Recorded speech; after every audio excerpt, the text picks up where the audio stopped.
Air India express സമരത്തിൽ ഭർത്താവിന് നഷ്ടമായി തിരുവനന്തപുരം സ്വദേശിനി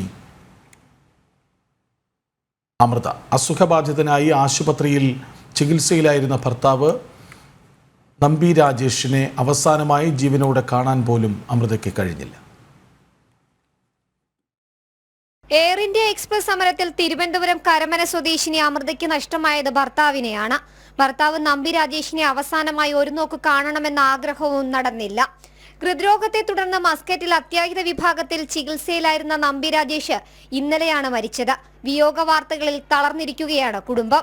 ഞങ്ങൾ ഇന്നലെ 4 മണിക്ക് അറിഞ്ഞത്. രാവിലെ ഉറക്കത്തിലായിരുന്നു, സംഭവം അറിഞ്ഞില്ല. റൂമിൽ ആരും ഇല്ലാത്തതുകൊണ്ട് അറിഞ്ഞില്ല. ഉച്ചയ്ക്ക് ഒരു പയ്യൻ ചോറ് കൊണ്ടു കൊടുക്കാൻ പോകുന്ന സമയത്ത് അറിഞ്ഞത്.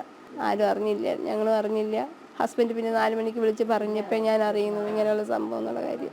അന്നേരം പോകാൻ പറ്റിയിരുന്നെങ്കിൽ ഈ ദുരന്തമൊന്നും ഒഴിവാക്കായിരുന്നു. ചികിത്സയിലായിരുന്ന രാജേഷിനെ കാണാൻ എയർ ഇന്ത്യ എക്സ്പ്രസിലായിരുന്നു അമൃത ടിക്കറ്റ് എടുത്തത്. വിമാനം റദ്ദാക്കിയതോടെ അമൃതയുടെ യാത്ര മുടങ്ങുകയായിരുന്നു. മറ്റ് നടപടികൾ പൂർത്തിയാക്കി രാജേഷിന്റെ മൃതദേഹം നാളെ പുലർച്ചെ തലസ്ഥാനത്തെത്തിക്കും. ഇന്ന് രാത്രി 2 മണിക്കുള്ള ഫ്ലൈറ്റിലാണ് വരുന്നത് അറിയിച്ചത്. അങ്ങനെ വരികയാണെങ്കിൽ രാവിലെ വെളുപ്പിൽ ഇവിടെ എത്തും. അവിടുത്തെ ഇന്നത്തെ പ്രസൂചിയൊക്കെ കഴിഞ്ഞിട്ട് നാളെ രാവിലെ എത്തും. ഇന്നലെ വൈകിട്ട് 4 മണിക്കാണ് അവരറിയുന്നത്. മോള് വിളിച്ചപ്പം പോലീസുകാരനെ അടുത്ത് സംസാരിച്ചത്. മോള് നേഴ്സിങ്ങിന് പഠിക്കുകയായിരുന്നു. അപ്പോൾ നേഴ്സിങ്ങിന് പോയിട്ട് വന്നിട്ട് ഹസ്ബൻഡിനെ വിളിച്ചപ്പോഴാണ് അവിടുത്തെ പോലീസാണ് അടുത്ത് സംസാരിച്ചത്. സഹോദരിയുടെ ഭർത്താവ് പറഞ്ഞപ്പോഴും 3 മണിയൊക്കെ ആയി. കരമന നെടുങ്കാട് സ്വദേശിയായ രാജേഷ് മസ്കറ്റിലെ ഇന്ത്യൻ സ്കൂളിൽ IT മാനേജറായിരുന്നു. ജനം, തിരുവനന്തപുരം.